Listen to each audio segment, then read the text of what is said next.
خاص مبارک دینا چاہتا ہوں.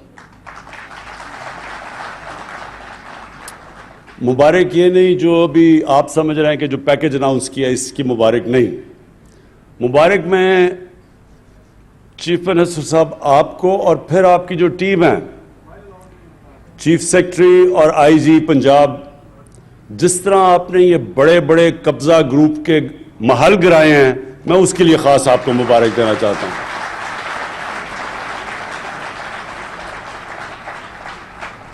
یہ جو قبضہ گروپ,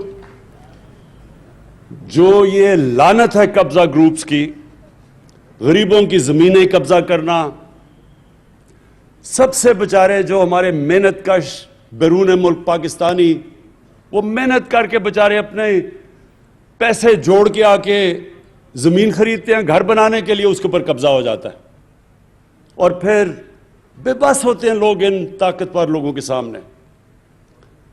تو جس طرح میں نے بڑا محل گرتے دیکھا, سب سے بڑا لاہور کا قبضہ گروپ جس کی پشت پہ پچھلا وزیر اعظم اور اس کی فیملی کھڑی تھی, جو ان کے ہوتے ہوئے زمین قبضہ ہو رہی تھی, بلکہ انہوں نے اس کو تحفظ دیا.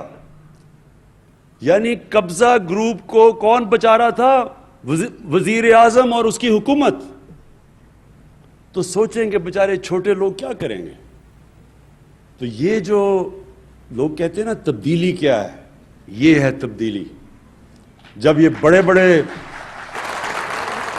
بڑے ڈاکوؤں کے اوپر ہاتھ پڑے گا, یہ ہے تبدیلی. کبھی کوئی ملک آج تک تبدیل نہیں ہوا. یہ سن لے میری بات, کبھی کسی ملک نے ترقی نہیں کی جدھر قانون کی بالادستی نہیں ہوئی. جو بھی دنیا میں ملک آگے بڑھا ہے, ابھی بھی جو بھی دنیا میں خوشحال ملک ہیں, دنیا کا نقشہ دیکھ لیں, ایک ایک ملک میں جو ایک چیز خوشحالی کی ایک سب سے بڑی وجہ ہوگی, وہاں قانون کی بالادستی ہے. کوئی قانون کے اوپر نہیں. کوئی بڑا ڈاکو یہ نہیں کہہ سکتا کہ جناب میں تمہاری گورنمنٹ گرا دوں گا جب تک مجھے این آر او نہیں دو. وہاں قانون, اور جب قانون کی بالادستی ہوتی ہے وہی قوم اوپر چلتی ہے.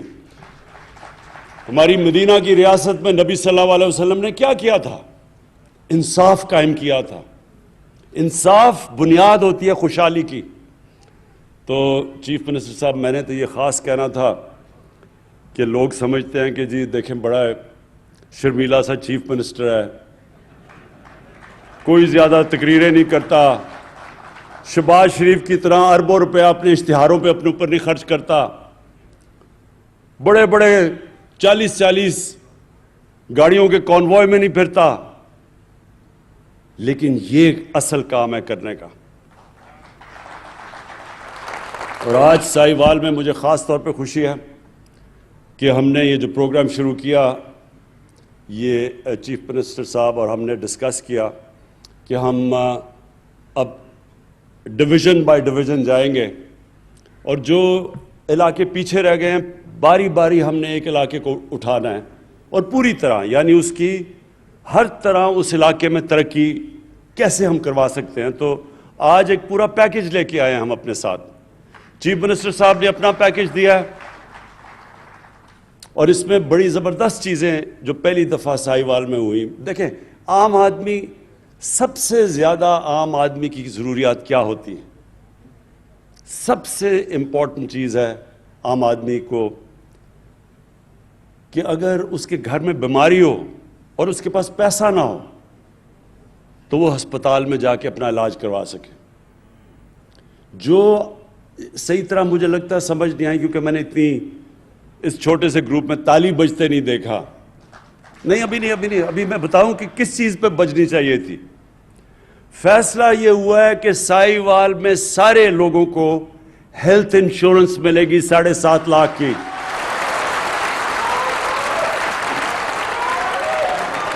اور اس کا مطلب کہ کسی بھی بیچارہ غریب مزدور جس کو سارا وقت مشکل پڑی ہوتی ہے کہ میں اپنے گھر میں جا کے تو میں اپنے بیوی بچوں کا پیٹ پال سکوں, اور جب اس کے گھر میں بیماری ہوتی ہے اور پھر وہ سوچتا ہے کہ میں اب اپنے گھر میں بچوں کو کھانا کھلاؤں یا میں جا کے علاج کرواؤں. یہ میں آپ کو یقین دلا رہا ہوں کہ یہ جب کسی بھی گھر میں یہ جب مسئلہ آتا ہے وہ گھر اپنا سب سے مشکل وقت سے گزرتا ہے. دنیا کی ریسرچ شو کرتی ہے کہ جو گھرانے غربت کی لکیر سے اوپر بھی ہوتے ہیں بیماری کی وجہ سے وہ،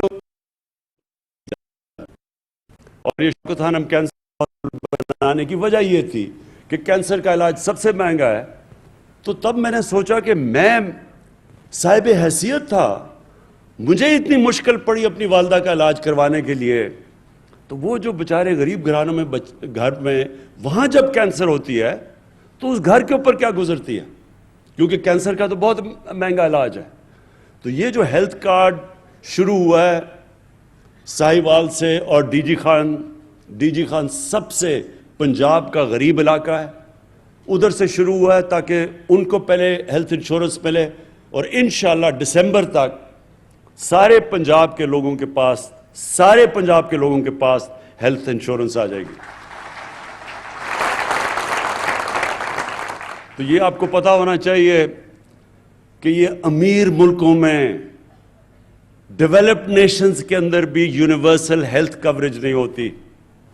یہ اللہ کی بہت بڑی نعمت ہے، اور میرا یہ ایمان ہے کہ جو ہمارا ملک بنا تھا اسلامی فلاحی ریاست، وہ اس ویژن کی طرف اب جا رہا ہے کہ عام آدمی کا سب سے پہلے علاج، اس کے بعد تعلیم. اب پورا زور دینا اب تعلیم کے اوپر ہم نے، اور تعلیم سی ایم صاحب اس کے اوپر ہم نے خاص توجہ دینی ہے کہ جو عام آدمی سرکاری اسکولوں میں جس طرح کی تعلیم مل رہی ہے اس کو کیسے اپ گریڈ کرنا ہے. ہم نے فیصلہ کر لیا کہ ہم ایک کورس سلیبس پاکستان میں لے کے آئیں گے. یہ اپریل میں جو فیڈرل گورنمنٹ اور ہم نے اپنے دو جو صوبے جدھر ہماری گورنمنٹ سے، اور اب تیسرا گلگت بلتستان، ہماری پوری کوشش ہوگی کہ ایک کورس سلیبس سب کے لیے ہو. یعنی انگلش، یہ نہیں کہ انگلش میڈیم، اردو میڈیم، دینی مدرسے. ایک ہی ملک میں 3 سلیبس چل رہے ہیں، 3 کلچر چل رہے ہیں ایک ہی ملک میں. تو انشاءاللہ ایک ہی سلیبس، کورس سلیبس سارے ملک میں اپریل سے شروع ہوگا. اس سے سب سے فائدہ ہوگا غریب گھرانے کے بچوں کو، اسکول کے بچوں کو اوپر آنے کے لیے ان کو موقع ملے گا. ابھی یہ موقع ہی نہیں مل سکتا کیونکہ ان کو وہ تعلیم ملتی ہے کہ وہ اوپر ہی نہیں آ سکتے. تو یہ دوسری ہماری کوشش ہے. اور یہ جو ثانیہ نشتر نے احساس پروگرام کی آپ کو جو چیزیں بتائیں، میں آپ کو سمجھانا چاہتا ہوں کہ احساس پروگرام ہے کیا. دیکھیں، ہر ملک میں ایک لفظ انگریزی میں استعمال کرتے ہیں سیفٹی نیٹ، کہ جو نچلا طبقہ ہے اس کے لیے، غریب لوگوں کے لیے، ہر ایک جو فلاحی ریاست ہے، مثلا ڈنمارک ہے، سویڈن ہے، ناروے، یورپ کے اندر بھی زیادہ تر ملکوں میں، انگلینڈ کے اندر ایک سیفٹی نیٹ ہوتا ہے کہ غریب آدمی اگر بیمار ہوتا ہے تو اس کو مفت علاج کی سہولت ہو. دوسرا کہ وہ بچوں کو تعلیم دے سکے، اگر اس کے پاس پیسہ نہیں تو مفت تعلیم اس کو بچوں کو ملنی چاہیے. تیسری چیز، وہ اس کے لیے حکومت روزگار کے موقع دے کہ اگر وہ بے روزگار ہوتا ہے تو کوئی نہ کوئی ایسا حکومت کے پاس پروگرامز ہونا چاہیے کہ وہ روزگار دے، جو کہ ابھی آپ کو ثانیہ نے بتایا کہ اور یہ کامیاب جوان کے سستے قرضے، جس طرح یہ ٹریکٹر دیے ہیں، یہ اس طرح کی گورنمنٹ کے پاس پروگرامز ہونے چاہیے سہولتیں دینے کے لیے جب کہ بے روزگاری ہو. تو اور پھر ٹیکنیکل ایجوکیشن. تو یہ پورا جو احساس پروگرام ہے اس کا مطلب ہی سیفٹی نیٹ نچلے والے طبقے کو دینا. اور آج میں کل ٹی وی پروگرام دیکھ رہا تھا تو میں اس وقت لیبنان میں لوگ سڑکوں کے اوپر ہیں، توڑ پھوڑ ہو رہی ہے، یعنی ٹیئر گیس پھینکی جا رہی ہے. تو میں دیکھ رہا تھا کہ ان کا مطالبہ کیا ہے. ایک مطالبہ جو لوگ سڑکوں کے اوپر نکل کے مظاہرے کر رہے ہیں، ایک مطالبہ ان کا یہ ہے کہ جب وہاں کرونا کو روکنے کے لیے لاک ڈاؤن لگایا گیا لیبنان میں، تو گورنمنٹ نے جو پیسے بانٹے اس ٹائم پہ، انہوں نے کہا وہ پیسے صحیح نہیں بانٹے گئے، سیاسی بنیاد کے اوپر پیسے بانٹے گئے، اور وہ لوگ احتجاج کر رہے ہیں کہ منصفانہ اور شفافیت سے وہ پیسہ نہیں بانٹا گیا، اس لیے وہ سڑکوں پہ ہیں۔ ہم نے تھوڑے سے وقت میں اور یہ احساس پروگرام کے ذریعے ہم نے 180 ارب روپیہ بانٹا، 180 ارب روپیہ، یہ جب لاک ڈاؤن لگا تھا، اور 180 ارب روپیہ بانٹا۔ ایک آدمی نے سارے پاکستان میں نہیں کیا کہ سیاسی بنیاد پہ پیسے بانٹے گئے، سب نے تسلیم کیا، ہمارے مخالفین نے تسلیم کیا۔ حیرت کی بات یہ ہے کہ سندھ میں جو ہمارا صوبہ نہیں ہے، وہاں سندھ کی آبادی سے زیادہ پیسے بانٹے گئے، حالانکہ پیپلز پارٹی کا صوبہ تھا، کیونکہ صرف اور صرف میرٹ کے اوپر ڈسٹریبیوشن ہوئی۔ تو یہ جو آپ کا بھی پروگرام ہے عثمان ڈار کامیاب جوان کا، اس میں جتنی میرٹ ہوگی اتنا یہ پروگرام کامیاب ہوگا۔ جو لوگوں کو آپ پیسے جو چیزیں بانٹیں گے، یہ جس طرح آپ نے یہ جو ٹریکٹرز کا کہا، اور جو آپ بھی باقی قرضے دے رہے ہیں تاکہ لوگ اپنی بزنسز شروع کر سکیں، تو اس کے اوپر مجھے پتہ ہے آپ کا سارا سسٹم، اور اس لیے مجھے اعتماد ہے کہ اس میں لوگ جو بھی اس کا فائدہ اٹھائیں گے وہ میرٹ کے اوپر، اس کے اندر کوئی کسی قسم کی سیاسی افیلیشن یا کوئی فیورٹزم نہیں ہوگی، اور یہی وجہ سے انشاءاللہ آپ کا پروگرام بہت کامیاب ہوگا۔ اور یہ ایک منٹ، اور میں جو امین اسلم جو آپ نے ابھی کیا، ایک بات کر لو بات۔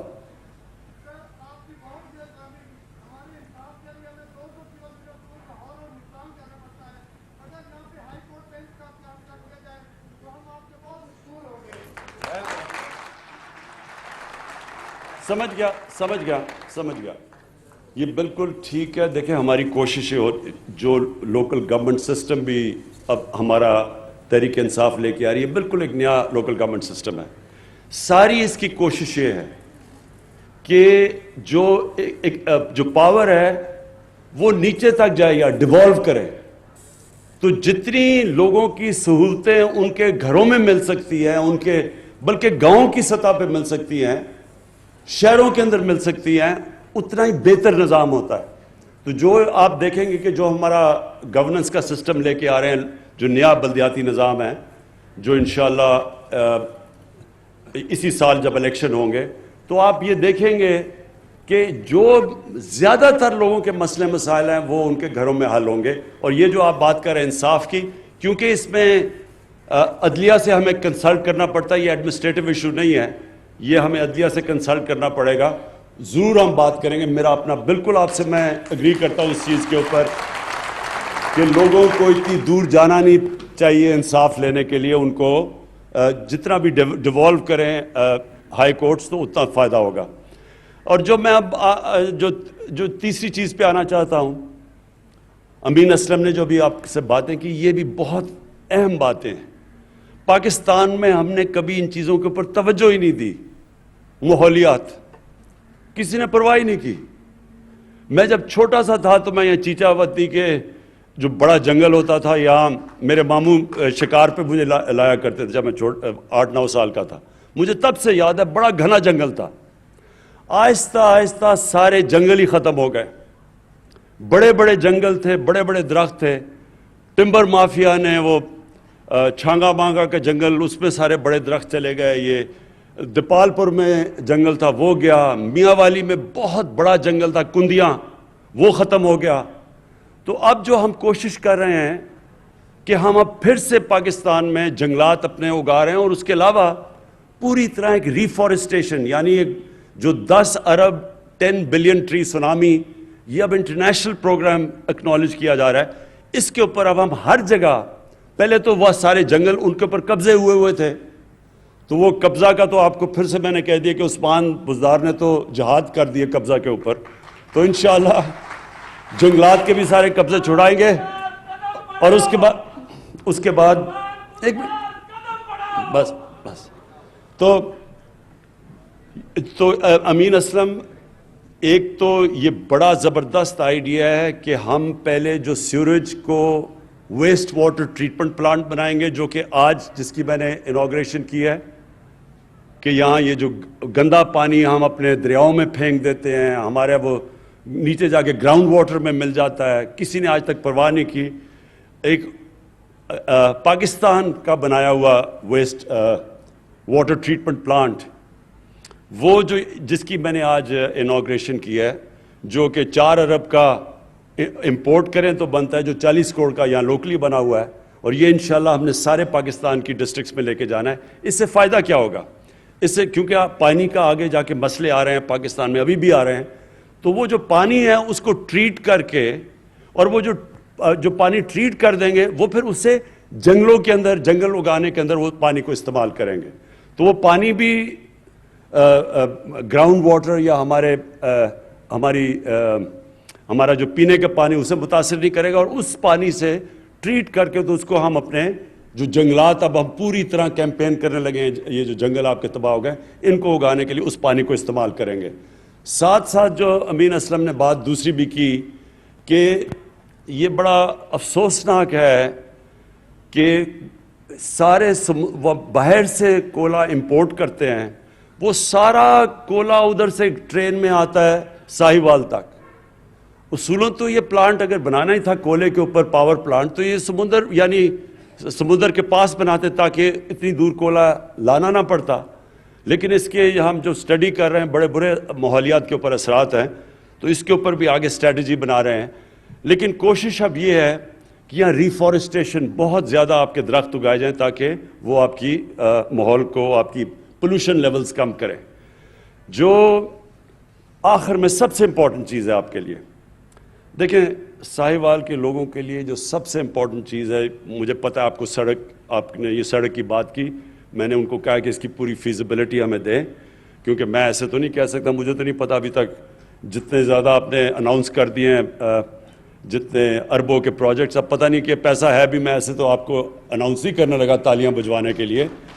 لیکن جب مجھے پتہ چل جائے گا کہ ان کے پاس یہ فیزیبل ہے، پیسہ ہے، تو مجھے پتہ ہے اس سڑک کی بڑی ضرورت ہے، بڑا فائدہ ہوگا ساہیوال کو. انشاءاللہ یہ اس کو ہم پرائرٹی بیسس کے اوپر آپ کے لیے یہ جو 2 سڑکوں کی بات کی وہ بھی بنائیں گے. لیکن جی نہیں 3-4 چیزیں نہیں، ایک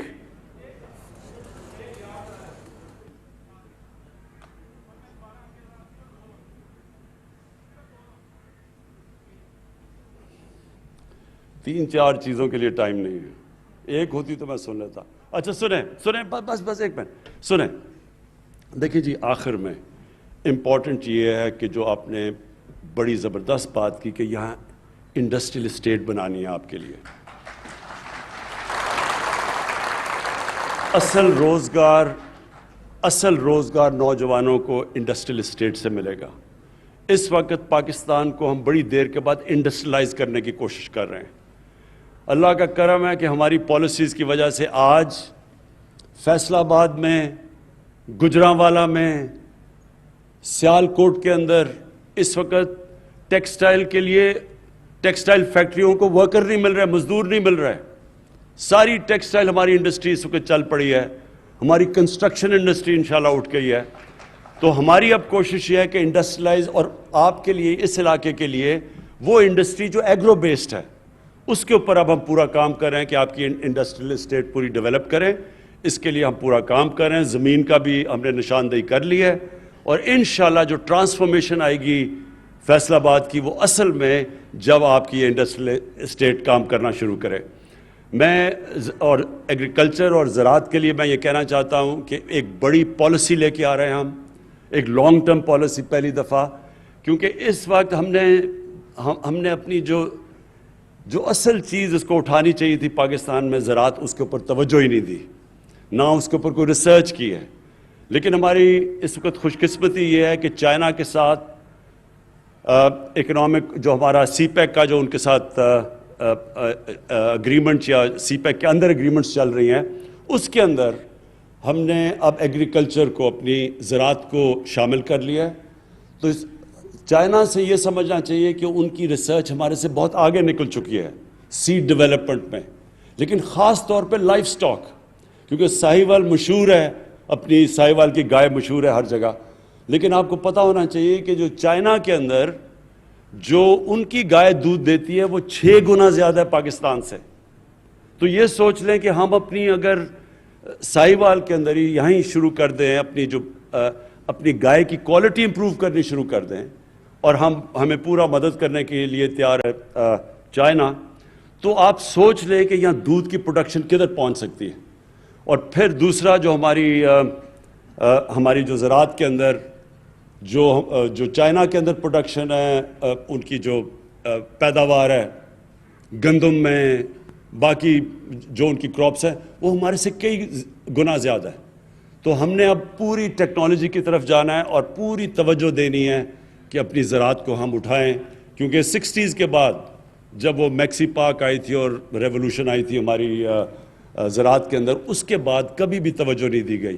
تو ایک طرف آپ کے لیے انڈسٹریل اسٹیٹ بنا رہے ہیں، دوسری طرف انشاءاللہ اپنی زراعت کے اوپر پورا زور لگائیں گے.